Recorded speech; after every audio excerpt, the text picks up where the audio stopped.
नमस्कार दोस्तों, आज हम आपको इस वीडियो में उत्तराखंड राज्य में स्थित प्रसिद्ध धाम केदारनाथ धाम के इतिहास के बारे में जानकारी देने वाले हैं। यदि आप केदारनाथ धाम के इतिहास के बारे में जानना चाहते हैं तो इस वीडियो को अंत तक जरूर देखें। उत्तराखंड में हिमालय पर्वत की गोद में केदारनाथ मंदिर 12 ज्योतिर्लिंग में सम्मिलित होने के साथ 4 धाम और 5 केदार में से भी एक है वर्टिकल बार। यह उत्तराखंड का सबसे विशाल शिव मंदिर है जो कटवा पत्थरों के विशाल शिलाखंडों को जोड़कर बनाया गया है। ये शिलाखंड भूरे रंग की हैं। मंदिर लगभग 6 फुट ऊंचे चबूतरे पर बना है। इसका गर्भगृह प्राचीन है जिसे 80वीं शताब्दी के लगभग का माना जाता है। केदारनाथ धाम और मंदिर 3 तरफ पहाड़ों से घिरा है।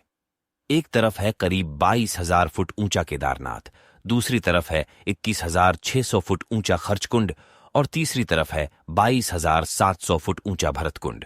केदारनाथ मंदिर न सिर्फ 3 पहाड़ बल्कि 5 नदियों का संगम भी है। यहाँ मंदाकिनी, मधुगंगा, क्षीरगंगा, सरस्वती और स्वर्णगौरी।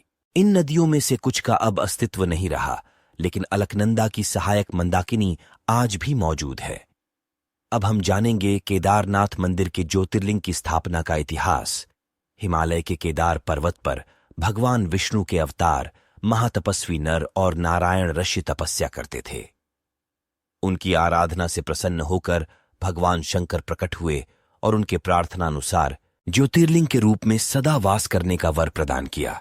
यह स्थल केदारनाथ पर्वतराज हिमालय के केदार नामक श्रृंग पर अवस्थित है। पंचकेदार केदारनाथ की कथा। ऐसा माना जाता है कि महाभारत के युद्ध में विजयी होने पर पांडव भ्रातृहत्या अर्थात परिवार वालों की हत्या के पाप से मुक्ति पाना चाहते थे। इसके लिए वे भगवान शंकर का आशीर्वाद पाना चाहते थे, लेकिन भगवान शंकर पांडवों से गुस्सा थे। भगवान शंकर के दर्शन के लिए पांडव काशी गए, पर भगवान शंकर पांडवों को वहां नहीं मिले। वे लोग उन्हें खोजते हुए हिमालय तक आ पहुंचे। भगवान शंकर पांडवों को दर्शन नहीं देना चाहते थे, इसलिए वे वहां से अंतर्ध्यान होकर केदार में जा बसे। दूसरी ओर पांडव भी लगन के पक्के थे। वे उनका पीछा करते करते केदार पहुंच ही गए। भगवान शंकर ने बैल का रूप धारण करके अन्य पशुओं में जा मिले। पांडवों को संदेह हो गया था कि भगवान शंकर इन पशुओं के झुंड में उपस्थित है। तभी भीम ने अपना विशाल रूप धारण कर 2 पहाड़ों पर पैर फैला दिए। अन्य सब गाय बैल तो निकल गए, पर शंकर जी रूपी बैल का रूप धारण कर पैर के नीचे से जाने को तैयार नहीं हुए। तब भीम पूरी ताकत से बैल पर झपटे, लेकिन बैल भूमि में अंतर्ध्यान करने लगा। तब भीम ने बैल का पीठ का भाग पकड़ लिया और भगवान शंकर पांडवों की भक्ति दृढ़ संकल्प देखकर प्रसन्न हो गए। उन्होंने तुरंत दर्शन देकर पांडवों को पाप मुक्त कर दिया। उसी समय से भगवान शंकर बैल की पीठ की आकृति पिंड के रूप में श्री केदारनाथ धाम में पूजे जाते हैं।